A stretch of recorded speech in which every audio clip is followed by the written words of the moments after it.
Let's proceed to the second part of the investing decisions, the working capital. Previously, we discussed the capital budgeting. Capital budgeting is involved in assessing the long-term assets.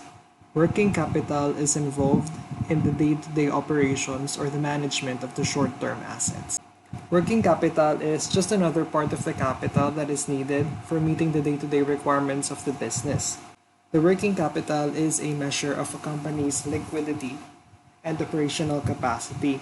Therefore, it is important that a company has a positive working capital so that it has the potential to pay back its debts and invest in more assets to increase the profitability of the business. The working capital is composed of two parts. It is the current assets and the current liabilities.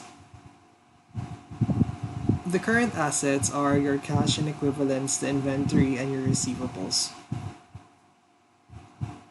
The current assets are the easily liquidated resources. It could be easily turned into cash. It could be easily turned into money. And your current liabilities are the debts and payables that we owe to debtors and to other people that we need to pay in a short amount of time.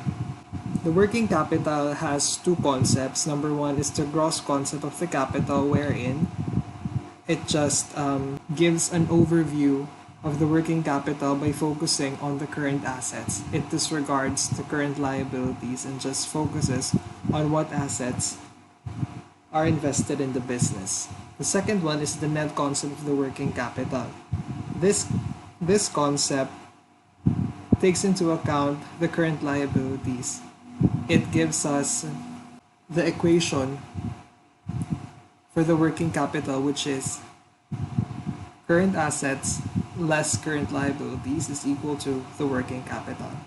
Now, what is the purpose of the working capital? Number one, it is used to purchase raw materials, especially if we're dealing with production.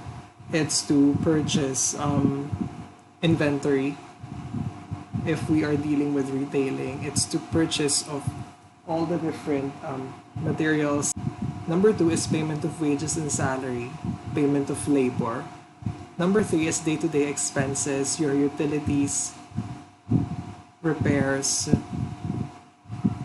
and provide credit obligations to pay off short-term financial obligations, loans, and debts that we have to our debtors, to our service providers, and to our suppliers.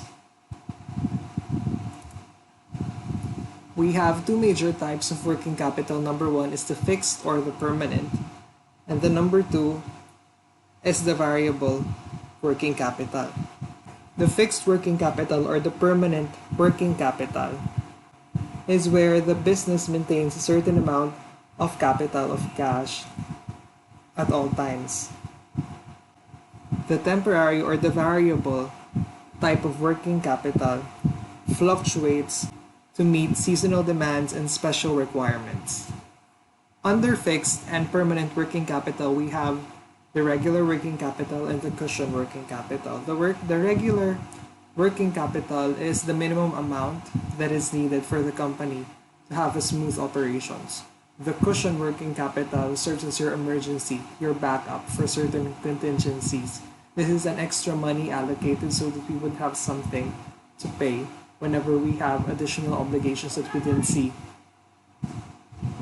Under variable working capital is the seasonal and the special working capital. Seasonal with emphasis on the different times of the year.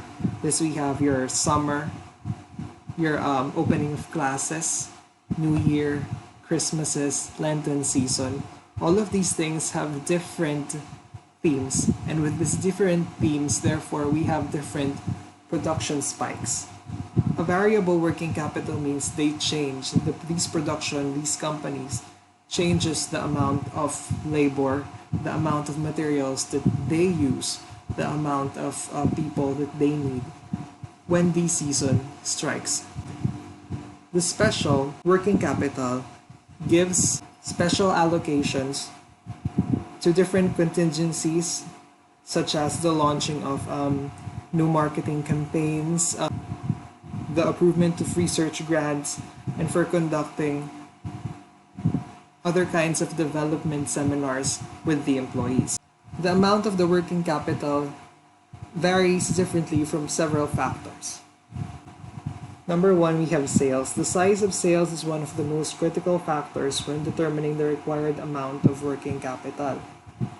The sales determine how much cash, how much current assets do we need to have every single time to finance the production, to finance the labor and the salary of all the people that would give us the increase of profitability over time. Number two is the length of operating cycle. The longer it is for the operating cycle, being until the cash that we use for the raw materials and we paid for the labor turns into cash again. The length of these, if it's 60 days, 90 days, 100 days, the longer it is, the bigger should be our allocations for the working capital. Number three is the nature of business. The need for working capital differs from company to company. Production companies have less working capital other than retailing companies. Number four, terms of credit. We previously discussed the length of operating cycle. The length of operating cycle factors in how many days it takes before the cash that we give out to our customers that we use to pay for the raw materials that we use for production comes back to us.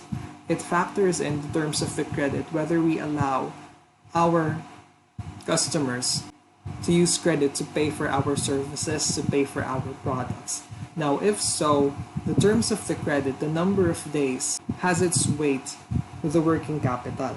The longer the credit limit, the terms of credit, the longer it is for the operating cycle to come full circle back into cash, and therefore the bigger it is for our allowance in the working capital for us to provide again money for inventory, for the purchase of raw materials, and so on and so forth. Number five is the nature of production technology. If the production that is involved in the business is mostly labor, then that would eat up a lot of the working capital because of the salaries and because of the wages. If it's just equipment driven and mostly automated, then we would have no need of additional labor, and therefore our working capital would be decreased.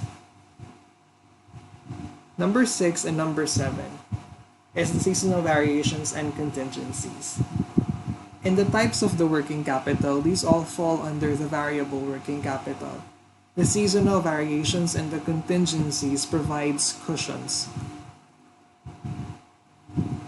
additional funds that is being needed on specific periods of time and on different demands of the market. Last, we have the working capital management. We have three kinds of working capital policies. Number one is the conservative, number two is the moderate, number three is the aggressive. Under conservative working capital policy,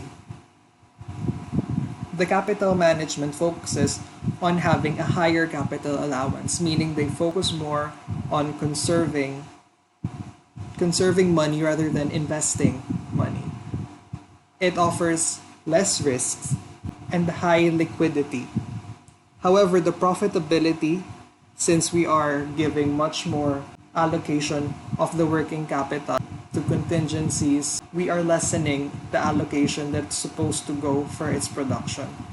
Number two is the moderate working capital policy. This is also called as hedging. It means that it balances the conservative and the aggressive. It is moderately risky. It gives just the right amount of capital allowance. It invests the sufficient amount for the profitability, for the raw materials, for the production, and therefore utilizes all of the assets in a balanced manner. The last one is the aggressive working capital policy, wherein the capital is focused on increasing profitability. This type of working capital management is extremely risky, and the liquidity is very, very low since all of the assets, all of the cash, all of the receivables are now invested into making more profits. If the conservative working capital gives a higher allocation for possible contingencies, the aggressive working capital gives allowances for such contingencies, which makes it very risky. But they focus more on increasing profitability. The best out of the three method is just keep it balanced. It's the hedging working capital policy. So we always need to strike the balance to make sure there's enough liquidity, that there's enough profitability, and we utilize the assets enough, and that we have a balanced working capital.